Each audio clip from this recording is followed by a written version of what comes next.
കബറും കാട്ടി കിടക്കുന്നുണ്ട്. അതാ മനസ്സിലാക്കേണ്ടത്. അതാ കവി പറഞ്ഞത്, തുഅമ്മീലു ഫിദ്ദുനിയാ طويلا ولا تدري إلى جن ليل هل تعيش إلى الفجر وكم من صحيح مات من غير إلة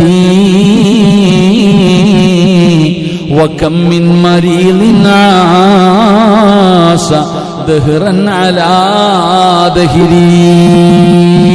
കവി പറയുകയാ, എത്രയോ ആരോഗ്യമുള്ളവരുണ്ടായിരുന്നു, നിന്ന നിപ്പിന് വീണ് മരിച്ചുപോയി. പക്ഷെ മരിക്കൂന്ന് പറഞ്ഞ കടന്ന ആൾക്കാർ ഇപ്പോഴും അവിടെ തന്നെ കിടക്കുന്നുണ്ട്. അള്ളാഹു നമുക്ക് ഈമാൻ നൽകി അനുഗ്രഹിക്കുമാറാകട്ടെ. എന്റെ പ്രിയപ്പെട്ട സഹോദരങ്ങളെ, പരീക്ഷണങ്ങളിൽ നിന്ന് ഒളിച്ചോട്ടമല്ല, ആ പരീക്ഷണങ്ങളിൽ പരാജയപ്പെട്ടു പോകല. അതുകൊണ്ടാണ് പ്രവാചകൻ സല്ലല്ലാഹു അലൈഹി വസല്ലമ തങ്ങളും പരിശുദ്ധമായ ദീൻ പഠിപ്പിക്കുന്നത്. ഈ ഭൂമുഖത്ത് വന്ന 1,00,000-ൽ പരം വരുന്ന പ്രവാചകന്മാരും അവർ കൊണ്ടുവന്ന വേദഗ്രന്ഥങ്ങളും ഇതെല്ലാം നമുക്ക് പഠിപ്പിച്ചു തരുന്നു ഇസ്ലാമിന്റെ അടിസ്ഥാനപരമായ കാര്യങ്ങൾ. അതുകൊണ്ടാ പറഞ്ഞത്, നീ അള്ളാഹുവിന്റെ ദീനിൽ അടിയുറച്ചു വിശ്വസിക്കുക. വിശ്വാസികൾക്ക് ഒരിക്കലും ആത്മഹത്യയെക്കുറിച്ച് ചിന്തിക്കാൻ പോലും കഴിയില്ല. അള്ളാഹു നമുക്ക് ഈമാൻ നൽകുമാറാകട്ടെ.